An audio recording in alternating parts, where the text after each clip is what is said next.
एक छोटे घटना में एक पुलिस वाला एक गरीब को कैसे लूटता है हम जानेंगे। आइए हम बताते हैं कि इसका सबसे बड़ा प्रायोरिटी क्या होता है।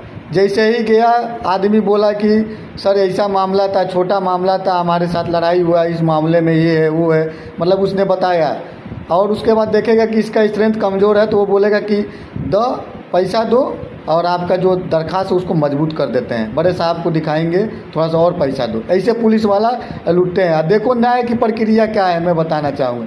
यही न्याय की प्रक्रिया है भारत देश के लिए और इन पुलिस वालों के लिए। अब वहाँ से फॉरवर्ड होगा, बड़े साहब के पास जाएगा तो बड़े साहब को मिला 2000। अब बड़े साहब बोलेंगे कि अरे यार थोड़ा और पैसा लेकर आओ, थोड़ा सा और। तो ये जाएगा दूसरे दिन बोलेगा कि सर मेरा मामला क्या हुआ, जो दरख्वास्त हम लिखवाए थे इसके प्रति क्या हुआ, ये हम लोग को सताते हैं, ये मारते हैं, ये पीटते हैं, ये हमारे गांव में ऐसा है वैसा है। तो पुलिस वाला कहेगा कि बड़े साहब थोड़ा और पैसा मांगे। वो बेचारा गरीब है तो खेत बहाने रख के आया और उसको पैसा दिया और वो फिर से क्या किया कि फिर से बड़े साहब को आया कुछ दिन के बाद, बोला कि सर मेरा मामला क्या हुआ, अभी तक कुछ हुआ नहीं है। अब फिर से वो बड़े सर के पास गया, बड़े सर बोले कि अरे उसका शट आउट कर दीजिए मैटर, वो बेचारा परेशान है।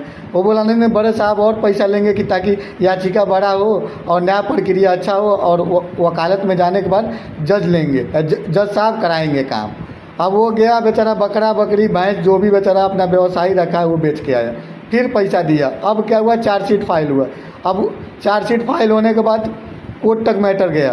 अब कोर्ट तक मैटर गया तो देखो वहाँ पर अब क्या प्रक्रिया है। अब वहाँ वकील क्या करेगा, अब वहाँ वकील कहेगा कि अरे यार बड़े साहब जो न्याय वाले हैं वो बैठते नहीं हैं, थोड़ा पैसा दो, हम कोशिश करेंगे उनको फ़ोन करके कि हम बैठा देंगे। अब वो बड़े साहब आज नहीं बैठे, कल नहीं बैठे, वो बेचारा दिन भर दौड़ता रहा, मतलब कई दिनों, कई महीनों, कई सालों तक वो दौड़ता रहा न्याय के लिए।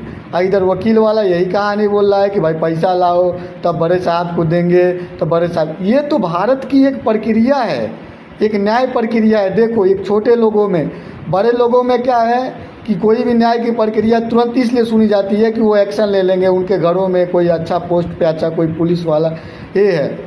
इसलिए आज की डेट में जो सत्ता भी है ना, तो उन्हीं लोगों से डरती है जिनके पास अपना एक वैल्यू है। इसीलिए मैं सभी भाइयों से यही कहना चाहूँगा कि आप लोग अपना स्ट्रेंथ बना कर रहिए और आपस में सबसे ज़्यादा स्ट्रेंथ अपने छोटे लोगों से हट कर रहिए, अपने गरीबी को दूर करिए और इन पुलिसों को मतलब सही तरीके से जांचिए और समझिए और कोई गलत काम मत करिए, आपका नहीं है। ऐसा ही होता रहेगा और दिन प्रतिदिन देश की प्रति गंभीर बीमारियों का खतरा बढ़ता रहेगा और आने वाला भविष्य बहुत ख़राब होगा। मेरे भाइयों आप लोगों को मैं सही बता रहा हूँ, ये सत्ता भी आपका नहीं है, ये सरकार भी आपका नहीं है। जय हिंद भारत।